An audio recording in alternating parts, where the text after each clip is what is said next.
రెండు అడుగులు 3 అడుగుల మందం దగ్గరలో ఈశ్వరమాధవరం తూము ఉందండి. ఆ తూము వరకు ఏమైనా వేసినా కానీ కూడా ఒక 3 అడుగుల వరకు వచ్చినా కొంచెం ఇక్కడ కూడా ఫ్లోటింగ్ ఉండదు, రైతులకు మోటార్లు పెట్టుకోవడానికి ఆప్షన్ ఉంటుంది. కాకపోతే మనకు ఆ పాలారం దగ్గర చేసి ఏ విధంగా చేయాలి అది కూడా ప్లాన్ చేస్తాం. కొంచెం అవకాశం మేరకు ఈ తూము దాటితే కంప్లీట్ డిస్ట్రిక్ట్ పోతుంది. ఇది ఒకటైతే వరకు కంప్లీట్ అవుతుంది. అయితే ఖమ్మం డిస్ట్రిక్ట్ ఉన్నాయండి నీళ్ళు.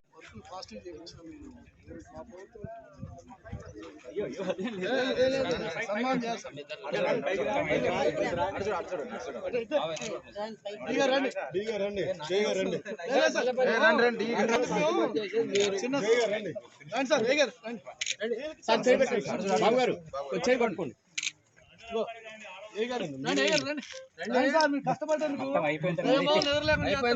భార్య సన్మానం అండి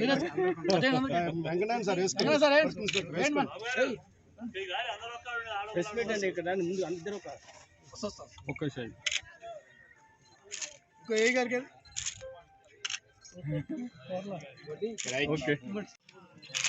సాగర కాలువకి గండిపడిన ప్రదేశంలో పరిశీలించడానికి ఇక్కడికి రావడం జరిగింది. పనులు జరగట్లేదు, ప్రతిపక్షం ఎమ్మెల్యే పనులు జరగట్లేదు, హెలికాప్టర్లో వచ్చి తిరిగిపోయారు, రైతులు కూడా పట్టించుకుంటలేదు అని చెప్పి విమర్శలు చేస్తూ పేపర్లో రోజు ఇవ్వడం జరుగుతుంది. ఆయనకు ఒకటే సమాధానం మేము చెప్తున్నాం. ఎందుకంటే ఇది చిన్న మురుక్కాలో కాదు, లేకపోతే పిల్లకాలో కాదు. దీన్ని గండిపోయాలంటే మరి అందరు వర్కర్లు ఉండాలి, మిషనరీ ఉండాలి, అన్నీ ఉండాలి, మట్టి దొరకాలి, తీసుకొచ్చి యుద్ధపాధిక పది మీద పగలు రైతులు కూడా చేస్తున్నారని చెప్పి జేఈ గారు కూడా చెప్పడం జరిగింది. మరి ఆయన కళ్ళు లేని కబుర్లాగా మాట్లాడుతున్నాడు మల్లయ్య గారు.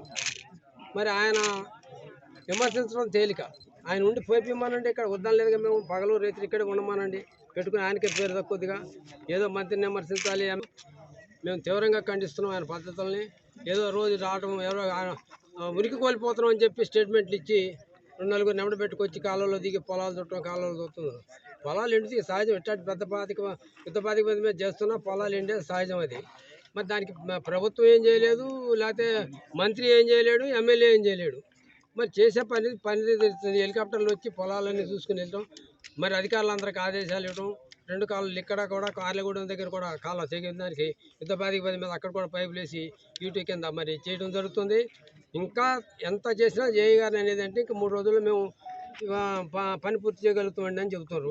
3 రోజులు కాదు, ఇంకా వారం పట్టినా స్టాండర్డ్గా పని చేయాల్సిన అవసరం ఉంది దీనికి. ఎందుకంటే మళ్ళా తెగిన ఈ మట్టి అంతా రైతుల పొలాల్లో పోయి పొలాలన్నీ కూడా ఖరాబ్ అయ్యే పరిస్థితి ఉంది. కాబట్టి గట్టిగానే చేయాలి పని. జేఈ గారు కానీ ఏఈ గారు కానీ దీనికి సంబంధించిన ఇంజనీర్లు అందరూ కూడా ఒకరోజు ఆలస్యమైనా గట్టిగానే చేయండి. నష్టం వచ్చింది ఏదో నష్టం వచ్చింది, నష్టాన్ని ప్రభుత్వం ఏ విధంగా పోడ్చాలనేది ముఖ్యమంత్రి గారు ఆలోచించి ఆ నష్టపోయిన పొలాలన్నిటి కూడా నష్టపరిహారం ఇవ్వడానికి సిద్ధంగా ఉంది ప్రభుత్వం. మన మంత్రి గారు ఉన్నాడు, ఎమ్మెల్యే గారు ఉన్నాడు, అందరూ కూడా సిద్ధంగా ఉన్నారు. దానికోసం భయపడాల్సిన పని లేదు. ప్రతిపక్ష నాయకుడు చెప్పేది మనం ఉరుకులు పెట్టాల్సిన పని లేదు. ఆయన వాళ్ళు చేసిండు కోదాటంలో 19 లక్షలు తీసుకుపోయి మరి రోడ్లు వేసిండు. రమ్మనండి అవుతాడో నేను చూపిస్తే ఎంత క్వాలిటీగా వేసిండో నేను చెప్తాను. విమర్శించడం తేలిక, చేయటం కష్టం. ఇవన్నీ కూడా ఆలోచించుకొని ప్రతిపక్ష పార్టీగా ఆయన సపోర్ట్ చేసి ఇక్కడ అధికారులు కానీ వాళ్ళని కానీ మెప్పించి చేయాల్సిన అవసరం ఉంది. మరి ఏం తొందరపడి 1 టిప్పరు 2 టిప్పర్తో అయ్యే పని మాదు. ఇది ఇప్పుడు మనం నుంచింది కూడా పెద్ద బంద్ ఏరియా అంట. మరి దీనికే వచ్చి మట్టి పట్టిందని అంటారు. మట్టి రావాలి, ఇది ఎక్కడ రామచంద్రపురం నుంచి రావాల్సి వస్తుంది, మట్టి కేశవపురం నుంచి రావాల్సి వస్తుంది. మరి 10-20 టిప్పర్లు పెట్టి తోలటం జరుగుతుంది. మరి మళ్ళీ వచ్చే వెహికల్కి పోయే వెహికల్కి చేస్తున్నామండి. డే నెట్ కూడా మనం ఫ్లడ్లైట్లు పెట్టి చేస్తున్నాం. అనుకునే విధంగానే మనకి ఆదివారం నాటికల్లా ఇది కంప్లీట్ చేసి మొత్తం కంప్లీట్ చేసేసి వాటర్ రిలీజ్ చేయడానికి ప్రయత్నం చేస్తున్నామండి. దాంతో ఈ 2-3 రోజులు కొంచెం రైతులకు సంబంధించి కోఆపరేట్ చేయాలని కోరుకుంటున్నాం. ఇప్పుడు వర్క్ ఎంతవరకు అంత బాగానే ఉంది. క్వాలిటీ ఉంది. మనకి శాంపిల్స్ కానీ ఇప్పుడు క్వాలిటీ కంట్రోల్ వాళ్ళు కూడా వచ్చారు, క్వాలిటీ కంట్రోల్ గారు కూడా వస్తున్నారు, ఇక్కడే ఉంటున్నారు. ఎప్పటికప్పుడు క్వాలిటీని కూడా చెక్ చేసుకుంటూ యుద్ధ ప్రాతిపదికన కంప్లీట్ చేస్తున్నాం. ఎమర్జెన్సీని దృష్టిలో పెట్టుకుని క్వాలిటీలు ఎక్కడ కాంప్రమైజ్ అవ్వకుండానే చేస్తున్నాం. 2 సైమల్టేనియస్గా చేస్తున్నాం. ఆదివారం సరిగ్గా అయిపోతే ఇప్పటికైతే మనకు 50% మేజర్ వర్క్ కంప్లీట్ అయింది. కవర్ పోర్షన్ ఏదైతే అయిందో that we have already taken up. ఏదైతే ఇప్పుడు బ్యాలెన్స్ ఫార్మేషన్ ఆఫ్ బండ్ ఉందో this will be done accordingly as per our schedule by Sunday it will be complete. ఎన్ని రోజులు అందిస్తారు అధికారులు అంటున్నారు? లేదని చిన్నప్పటి నుంచి కూడా మా ప్రాసెస్లో మేము ఉన్నాం. నేను ఇప్పటికి కూడా మనం ఏంటంటే వీలున్నంత వరకు 115 రెగ్యులేటర్ వరకు వాటర్ పెట్టి స్టాండప్ చేసి ఆ పైన జాన్పాడ్ బ్రాంచ్ కెనాల్ కానీ ఆ పైన మేజర్ కానీ వాటర్ ఇస్తూనే ఉన్నాం. అట్లనే 115 కింద కూడా మనకి 127లో ఉన్న డీప్ కట్ వరకు కూడా మోటార్లు కూడా వాటర్ సప్లై చేసి సేవ్ చేస్తూ ఉన్నాం. ఇప్పుడు కింద ఖమ్మం కూడా ఉంది, అది కూడా కంప్లీట్ చూసుకొని దాని ప్రకారం ఫర్దర్ యాక్షన్. రైతుల నుంచి మీకు ఒత్తిడి వస్తుంది సార్, ఇంకా కావట్లేదు? ఫోన్ చేస్తారు, వాళ్ళ ఇబ్బందులు ఉన్నాయి కాబట్టి ఫోన్ చేస్తారు, చెప్తున్నారు. మేము కూడా వాళ్ళకి చెప్తా ఉన్నాం, కంప్లీట్ చేస్తామని చెప్తున్నాం. అవకాశం ఉన్నంత వరకు మేము వాళ్ళు కూడా కోఆపరేట్ చేసి వాటర్ అందించే ప్రయత్నం చేస్తాం. పరిశీలించడానికి కోదాడ నియోజకవర్గం కాంగ్రెస్ పార్టీ కార్యకర్తలందరం కూడా ఇక్కడ రావడం జరిగింది. ముఖ్యంగా ఈ మెయిన్ కెనాల్ మీద రామచంద్రపురం దగ్గర గండి పడినప్పుడు వెంటనే మరి ఉత్తమ్ కుమార్ గారు, ఉత్తమ్ పద్మావతి గారు వచ్చి చూసి దీన్ని పరిశీలించడం జరిగింది. 1 తారీఖు నుంచి 7వ తారీఖు వరకు వర్షాలు పడుతున్నాయి, మీ అందరికీ తెలిసిన విషయమే. మరి ఈ వర్షాలు పడినప్పుడు ఈ వర్క్ను టేకప్ చేయలేరు. అదేవిధంగా మరి ఇక్కడ వర్కింగ్ కండిషన్స్ కూడా దాదాపు 12వ తారీఖు వరకు ఇక్కడ వెహికల్స్ రావడానికి కానీ మట్టికి తీసుకురావడానికి కానీ ఎటువంటి అవకాశం లేదు. ఎప్పుడైతే వర్కింగ్ కండిషన్స్ చేయడానికి అవకాశం ఉందో అప్పుడు వెంటనే మరి అధికారులు ఇక్కడ వచ్చి పని చేపట్టడం జరుగుతుంది. మరి డే అండ్ నైట్ ఇక్కడ పనిచేసి ఇది 2 రోజులు పూర్తి చేస్తామని చెప్పని ఇక్కడ ఎగ్జిక్యూటివ్ ఇంజనీర్ గారు కానీ, డిఈ గారు కానీ, క్వాలిటీ వాళ్ళని అందరూ చెప్తున్నారు. 2 రోజుల్లో ఇది యుద్ధ ప్రాతిపదికన పని పూర్తి చేసి ఇక్కడ ఈ ప్రాంత ప్రజలకు నీళ్లు ఇవ్వడానికి ఉత్తమ్ కుమార్ రెడ్డి గారు ఎప్పటికప్పుడు అధికారులను ఆదేశిస్తున్నారు, ఉత్తమ్ పద్మావతి గారు అధికారులను ఆదేశిస్తున్నారు. అదేవిధంగా మరి ఈ రోజు ముత్యాల బ్రాంచ్ కెనాల్ ఏదైతే కర్కాలగూడెం దగ్గర పడిన యూటీ ఏదైతుందో అది కంప్లీట్ చేయడం జరిగింది. ఈ రోజు మధ్యాహ్నం మరి ముత్యాల బ్రాంచ్ కెనాల్కి వాటర్ రిలీజ్ చేస్తున్నారు.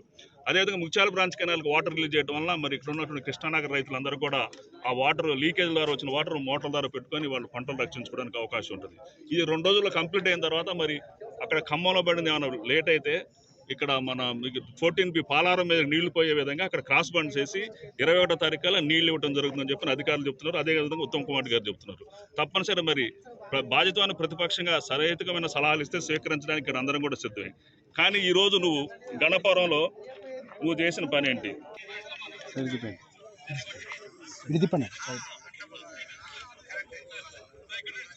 అక్కడున్న ఒక రైతును పిలిచి నువ్వు నెత్తి మీద కొట్టేసుకో, నువ్వు ఇట్లా ఎండిపోయినట్టు యాక్షన్ చేయని చెప్పి ఒక మాజీ ప్రజాప్రతినిధిగా ఒక రైతుని ఆ విధంగా నువ్వు ట్రైనింగ్ ఇచ్చి ప్రెస్లో చెప్పడం ఇది ఎంతవరకు సమంజసం? ఇది ప్రజాస్వామ్యంలో హర్షణీయం అని చెప్పని మీ ద్వారా వాళ్ళని ప్రశ్నించడం జరుగుతుంది.